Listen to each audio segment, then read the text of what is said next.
Get ready for more valuable financial insights from Northern California's premier retirement income planners, Ahmad and Jim Files, owners of Peak Financial Freedom Group. For more information, go to peakfin.com. And now, here's Dan and Jim.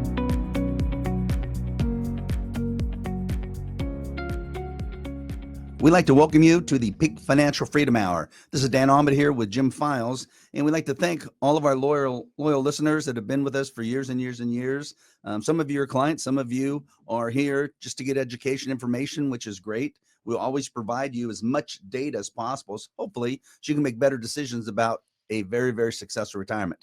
We know the key for most people, Jim, is to not make big financial mistakes that could ruin their future. And when you're in retirement, you are even more demanded that you do not make a mistake because we no longer have time on our side. So if you need any help, feel free at any time during the show on your cell phone, dial pound 250, that's pound 250, and say the keyword money. We'll be glad to meet. And we have a lot of people that have listened to us for 2, 3, 4 years, and then they finally call in because something changes in their life or their heart or their head or their stomach starts getting worried. And they're like, okay, maybe I'll call these guys because there's no cost, there's no fee, there's no pressure, and you can get some free information from us. So make sure you take advantage of that. We're going to talk about a lot of data today, Jim, but why don't you start with, just a thought process, the quote, get people's minds working about their money. I'll start with one that comes from Warren Buffett. He says, risk comes from not knowing what you're doing. And that's really what we do here at our company. And that's what we talk about on all these radio shows, our TV shows, our podcasts, you name it. We're always talking about the things that people don't know and they end up making either a bad decision or no decision at all. And as you mentioned earlier, Dan, what people are worried about as they're getting close to retirement or in retirement is, number one, they don't want to make a financial mistake. They don't have the recovery time as you age. They want to make sure they know where their income is going to come from in retirement. They want to know whether or not income will last forever, regardless of how long they live. They want to know that they're going to be covered for long-term care expenses in the future with the asset base. They want to know they're covered with inflationary pressure on their budget, and is there going to be enough income to handle that? And if they do everything right, they want to leave money to the kids and the grandkids. And almost every single person we meet with has those types of objectives that are set forth in the back of their mind. And what we're trying to do is figure out, not what we're trying to do, what we do is we show them how to make this all happen. And again, going back to that quote, what Warren Buffett I just stated from Warren Buffett, risk comes from not knowing what you're doing. Well, and I think then when you look at that exact quote, why would someone out there, either in retirement or planning for retirement in the next year or 2 years, why would they make a mistake? Why would they do something that could potentially harm or even ruin their retirement? It's because, just like what Buffett said, they didn't know. Yeah. And if you don't know, how easy is it to make a mistake? It's so easy. You can just walk outside, boom, you make the mistake. If you knew, you wouldn't put yourself in that position, such as risk, like Warren Buffett's talking about. If right now, you probably don't even realize that you probably have, if you just have a normal diversified portfolio, stock funds, mutual funds, bond funds, whatever you have, you probably don't realize that you're not as conservative or moderate as you think you are or you've been told. Because right now, if we did 100 risk analysis on people just like you, 95 of those 100 would have 40% or more risk in their portfolio, meaning if the stock market crashes like 08, you better be prepared to lose 40%. And if you didn't know that, you're going to continue to do the same thing you're doing right now. If you knew that, would you at this moment continue to do that? Would you continue to take 40% risk, meaning you could lose 40% of your money that you've saved over 40 years? And the answer is no, but it's just like Buffett said, you didn't know. And I think, Jim, maybe talk about Warren Buffett's other 2 rules that we always talk about, which kind of ties into this exact same thing. Rule number 1 is never lose money. Rule number 2 is never forget rule number 1. So how does that tie into that whole thing? Well, getting back to what you just mentioned, the consumer doesn't have any idea how much risk they have. Warren Buffett knows how much risk he has in his portfolios because he's knowledgeable about it. So the consumer has been indoctrinated by 2 different messages throughout the last 30 or 40 years. Number 1, always stay the course no matter what happens in the market and you'll be fine, number 1. So whether you're 20, 30, or 60 or 70, you're still applying that scenario. And number 2, if you have an advisor, your advisor is always telling you you're going to be just fine. Don't worry about things, right? And when the market goes down too much, you call your advisor on the phone. He tells you, don't worry about it, stay in it. The market always comes back. Now, we believe those two messages if you're young enough, right? So if you're 20 or 30 or even 40, you have time on your side, you have less money in your retirement plan. If the market goes down by 40 or 50%, yeah, it's a total bummer, but you have time to recover before you retire. But we do not believe in those slogans as you get closer to retirement, because if you lose a big portion of your money as you're entering retirement or right before you enter retirement or in retirement, you don't have the recovery time. You're not making contributions to your retirement plan if you are retired, and it becomes a big, big problem, Dan. Well, So, what Jim's talking about is stage one versus stage two of retirement planning, right? yep. That's exactly what you're covering, and we'll probably all cover that in every single radio show. But that's the most important thing. Jim just did a perfect explanation of stage one of retirement planning, which is when you're young and working, you're saving money in your 401k. That's called asset accumulation. You have time on your side, and you don't need to use your assets for income. So at that point, you should be as aggressive as your stomach and your heart will allow you to be. It makes no sense not to be. Yep. But once you get in retirement, or preferably within 5 years of retirement, you have to shift and transition out of stage one, asset accumulation with the amount of risk you currently have, into what's called stage two of retirement planning, which is asset preservation against large losses and the production of a high level of income that will last for as long as you live. And when you just think about stage one, risky growth, young, etc., that's exactly how you should have been. Now, when you think about being retired, you're older, you're not going to be working, making a salary, and you need income from the assets. It tells you right there that you have to change things, not just a little bit, but 180 degrees different, doesn't it? Exactly. And, getting back to the psychology of how people think, when you're 30 or 40, you have a lot less money saved. And if the market goes down, you can stay the course. You can stay in it. You're hoping that you get back to even because you have a paycheck coming in.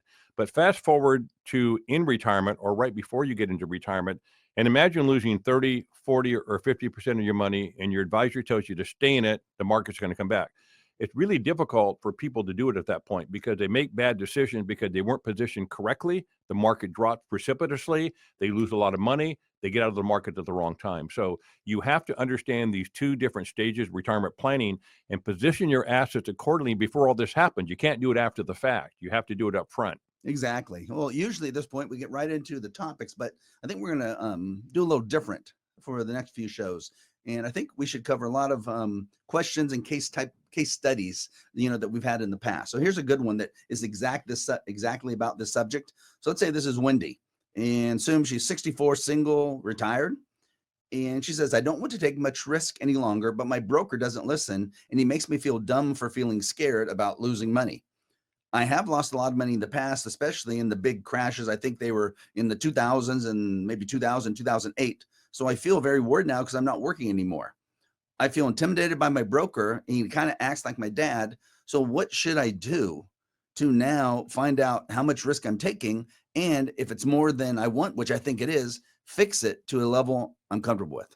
Well, first of all, she should be concerned. Was it Wendy? Was that Wendy, her name? yeah. Yeah, Wendy should be concerned because her gut is telling her that something is not making her feel comfortable with the broker she's with right now. And the broker she has right now, I'm sure he's a very, very nice person, but he doesn't do risk analysis, right? He isn't concerned about that. He probably has Wendy's money positioned in different asset classes like bonds and bond funds or stock funds. Which means he has her position in stage one, asset accumulation. Exactly. And that's what he does. That's his bailiwick. That's what he focuses on. He's not into asset preservation or income distribution stage of life. What he's doing is trying to position her assets, regardless of age, to be aggressive. And as you get older, as we mentioned here earlier, and which we mentioned on every single show, is that you have to be super careful on not losing a lot of money as you approach retirement or in retirement, because you do not have the recovery time. You are older and you're using those assets for income. So with Wendy, she should be concerned. She should be seeking a second opinion from a firm that does a risk analysis, that understands risk and how it is going to deteriorate a portfolio when the market drops. Have an income plan put in place, a tax plan, a legacy plan, have all this put together so she can really feel comfortable with her money. And then she can choose whether or not she wants to stay with her current broker, Dan. Exactly. And I think the key there is just to find out, like Warren Buffett is saying, you're going to make a mistake if you don't know where you're at. So the first step is simple. Let's find out how much risk you're taking. We can do that very simply. If a new person comes in, again, all you have to do is dial #250 on your cell phone and say the keyword money, #250, say the keyword money.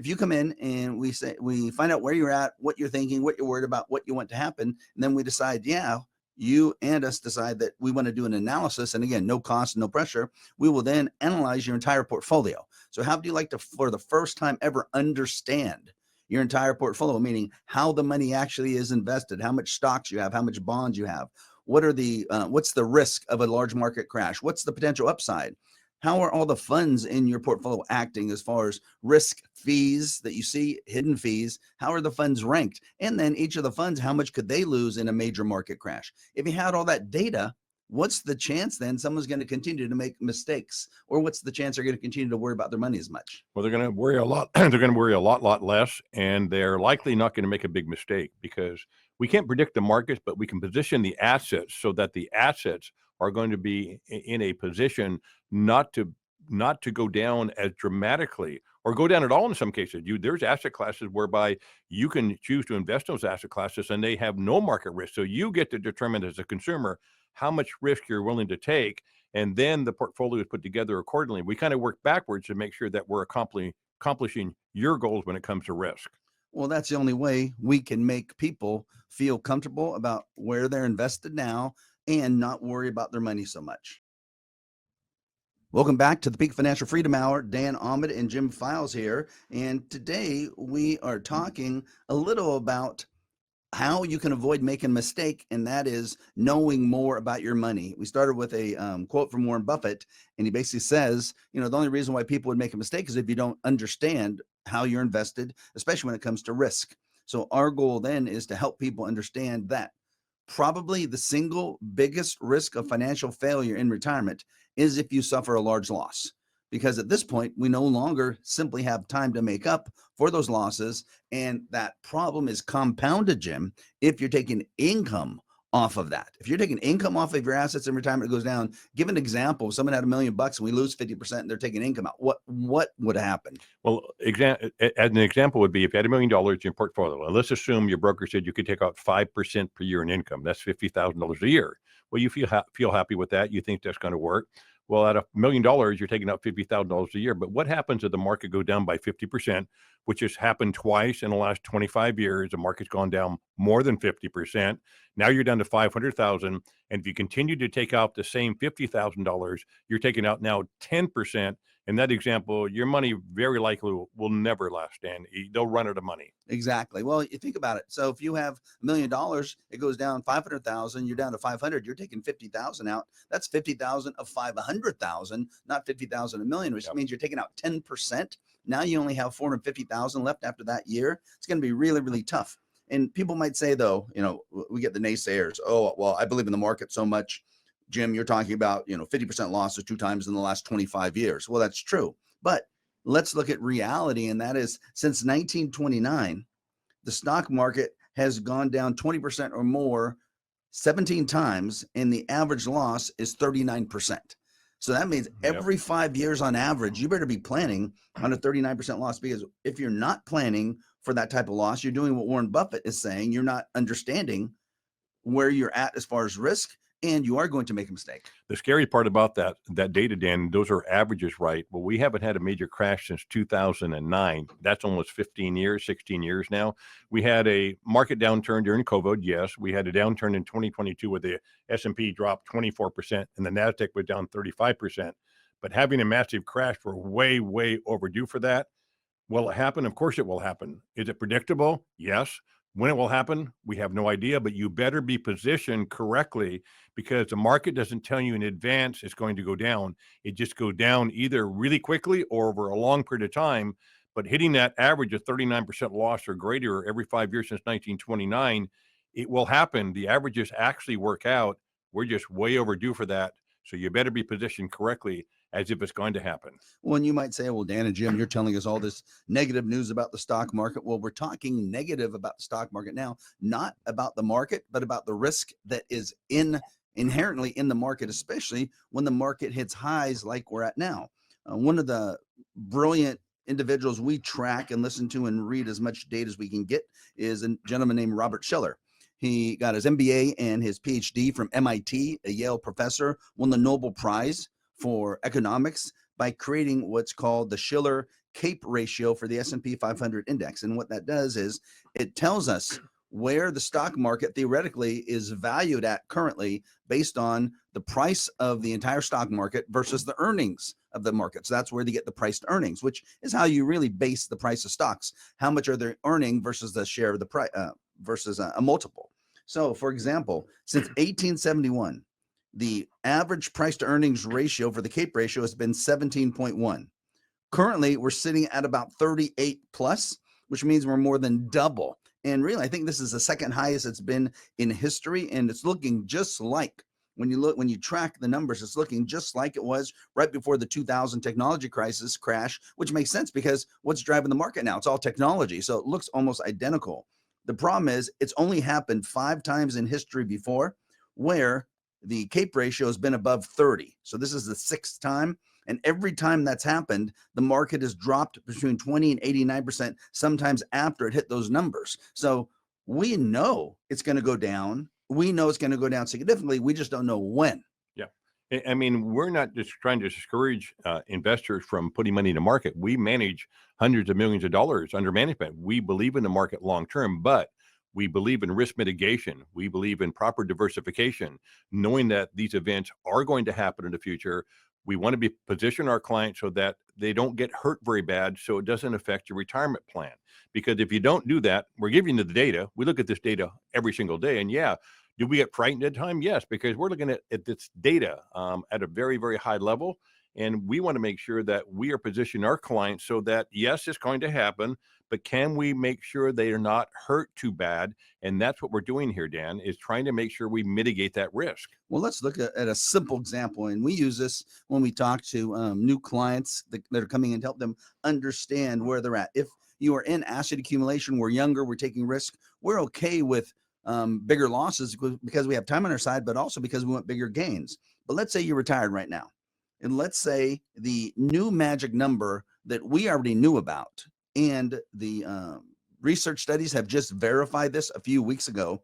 The new magic number that people need to have a very successful retirement is a minimum of about 1.5 million. I think the study came out, it was 1.489 million, but you and I had already talked about last year, we were able to pinpoint it, it was 1.5 million. So if someone has that amount of assets, that means then they theoretically have succeeded. Okay. So let's say you're 60 or 55 or 65 and you have $1.5 million of assets. Would you at this point, if that number is the amount we need to create income, would you be more successful by getting what would be more impactful on your life? Getting a 50% gain and having the 1.5 million grow to 2.25 million, or getting a 50% loss and having your 1.5 million go down to 750,000. And it's pretty simple in that a loss would significantly impair your chances for successful retirement. So that has to be avoided at all costs. Yeah. And people, again, Dan, they don't understand the risk they have in their portfolio, and they're relying on internet data or a broker telling them that you're going to be okay, but you won't be okay unless you know it in advance. Dan Ahmad and Jim Files back with you on the Peak Financial Freedom Hour. Thanks for staying with us. Today, we're talking about how to avoid mistakes. And we believe the number one way to avoid mistakes in retirement with your money is to understand your money at a higher level than you've ever understood it. And as Jim talked about at the beginning of the show, make sure every single thing about your money is in writing. And that's what we do. We're one of, if not the only firm in town that we've found that actually provides full written comprehensive retirement income plans. And we can make it simple because we're going to combine a bunch of data, but it's going to be very understandable. If we can show you on one page how much risk you're currently taking, and if that's too much risk, if we can show you another page how we can reduce that risk, you'll understand that. And we can show you then how we're going to allocate your assets into different accounts to provide income each year for the next 30 years on one page, you can understand that. If we can show you on one page how much income you're going to get, how much tax you're going to pay, and how much net income you have per month, you can understand that. If we can show you what your current fees are on one page, and on one page what your fees with our plan will be before you adopt it, you can understand that. So that's the part of making sure you have every single thing in writing. Otherwise, do not invest your money with someone. Do not give any advisor your money unless you have it in writing, because you cannot trust anything unless it's in writing.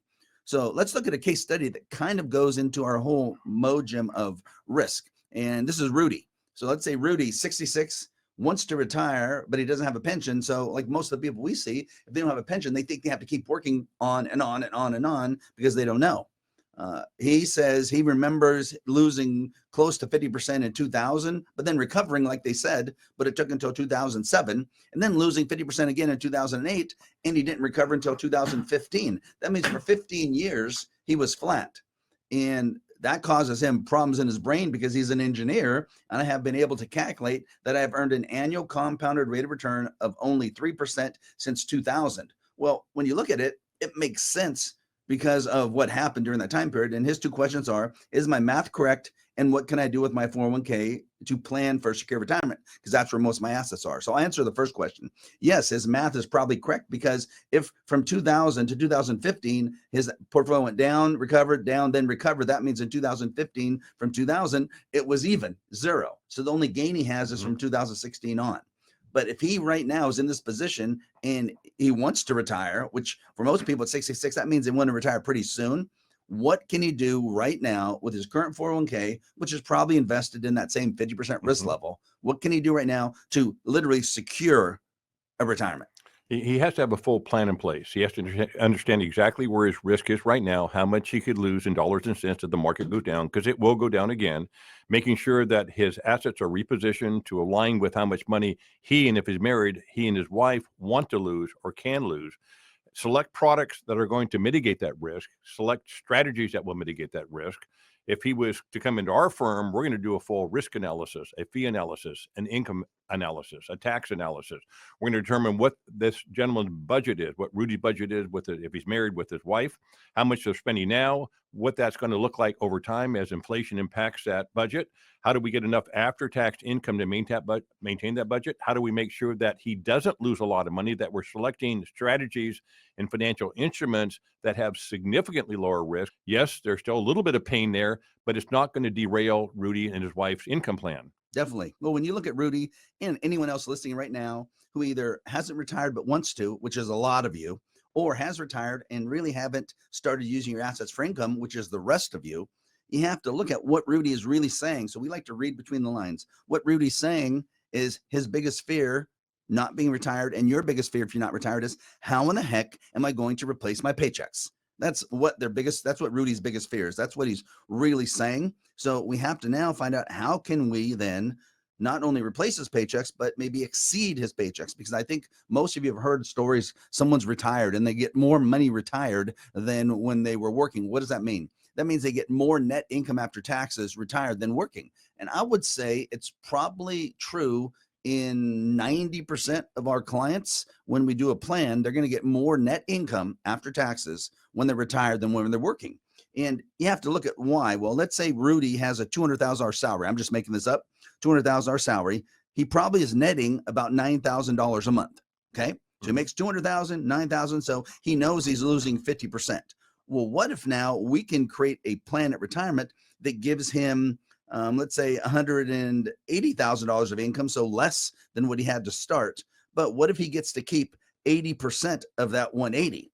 Now we're only losing 30, so we're about 150. So we're probably somewhere in the neighborhood of $12,000 a month of net income after taxes versus this 9,000. So if that's Rudy, and he currently is living on 9,000, and we can put a plan together in writing in front of his face that says, Rudy, you can retire next month and you're going to have $12,000. Can you retire now? Well, they'll be able to see in writing that they can retire. And one of the reasons why the income is higher is, number one, you're not making contributions to your retirement plan when you're in retirement, right? So you're not making those contributions every 2 weeks from your payroll check. You're not paying payroll taxes. Your tax bracket theoretically will be lower. We're selecting financial instruments that have a very, very high payout rate, and we can talk about that a little bit later down on payout rates and what that means today. So by combining all those things together, in this example, Rudy and the majority of our clients are getting more after-tax income than they had when in retirement. Well, and does that now make him feel that he can replace his paychecks? Yes, it makes him feel that he can exceed his paychecks, which makes it easier to retire. And it really comes down to just remembering that number.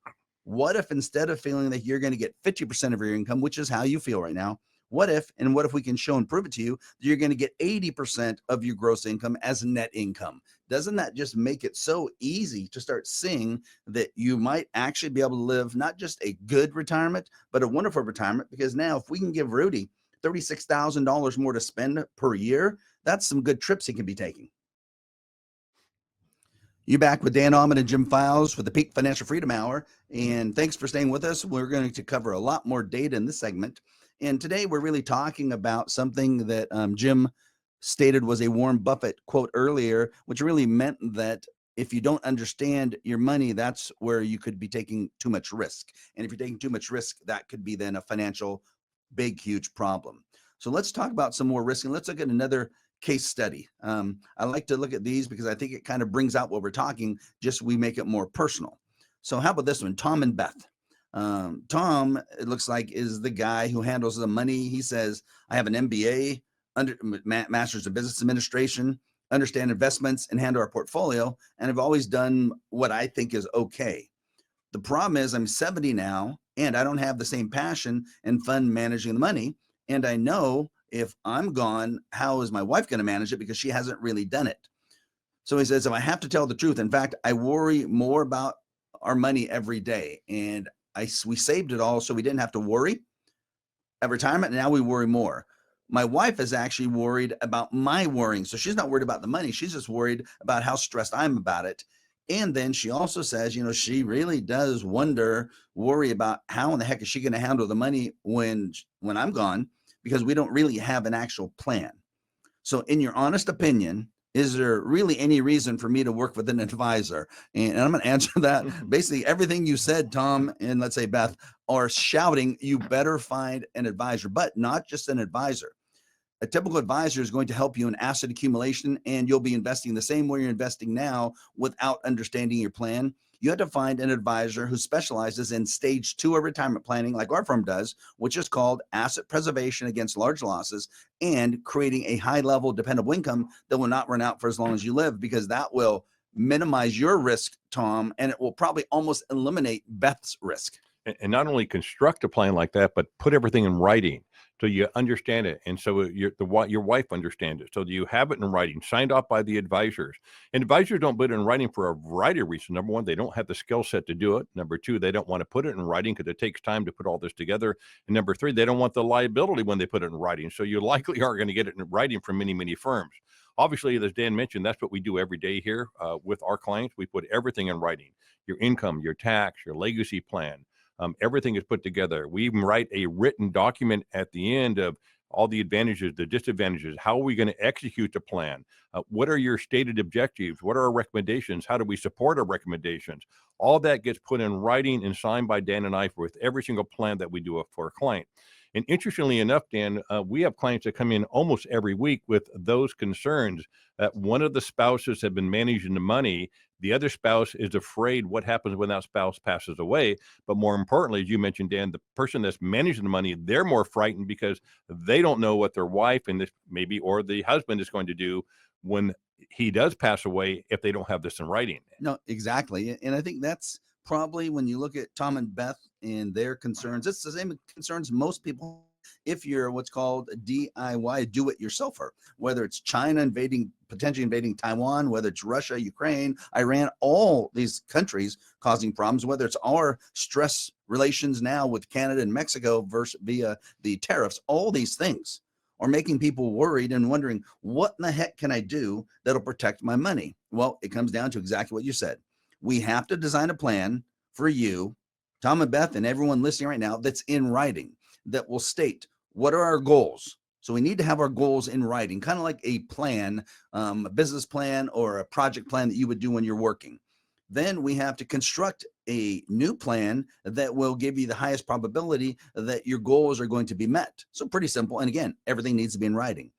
Then we have to find out how much risk you're taking. What if we did an analysis and it showed that if you have $2 million, you could lose $1 million if we have another market decline? You probably don't want to continue to be invested that way. But if you don't know, then you'll continue to invest that way, which leaves you in that position of vulnerability that you can lose that $1 million. So we got to get out of that.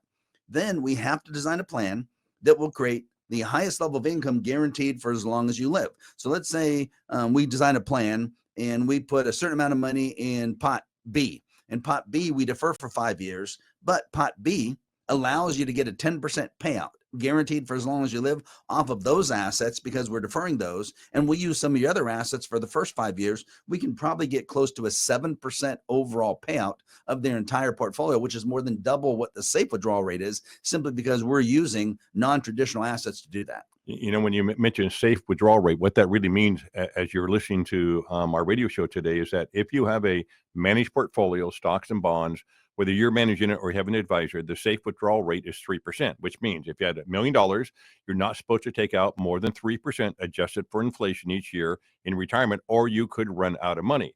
So 3% isn't very much. You mentioned, Dan, a minute ago, if they deferred 5 years in this example with one of the financial instruments we use, they can get exactly a 10% payout. That's a 10% distribution. That For is as long as they live. For as long as you live on a guaranteed basis. That's 300% greater than the safe withdrawal rate on a managed portfolio. So what it allows you to do is put theoretically more money in the managed portfolio after you allocate money to this portfolio that's guaranteed, so you can continue to hopefully get gains in the market without taking anywhere near the risk, but more importantly, maintain your income requirements for the rest of your life. Well, and let's go back to then what Tom and Beth were talking about. They both are worried. If we did what we just talked about, put a plan together in writing that showed what their risk is, and it's going to be lower, what their fees are, so they know before they invest what they're going to be paying, how much income they're going to get every month for the rest of their life, how much tax they're going to pay, so they know how much money they have in their hands every month. Whether Tom's living, whether Beth's living, it doesn't matter. They will know how much they're going to have. Won't that significantly reduce the worries Tom and Beth both have? And the answer is yes. And we can help you do the same thing. For more information about Peak Financial Freedom Group or to schedule a consultation, just go to our website, peakfin.com. That's peakfin.com. And thanks for watching.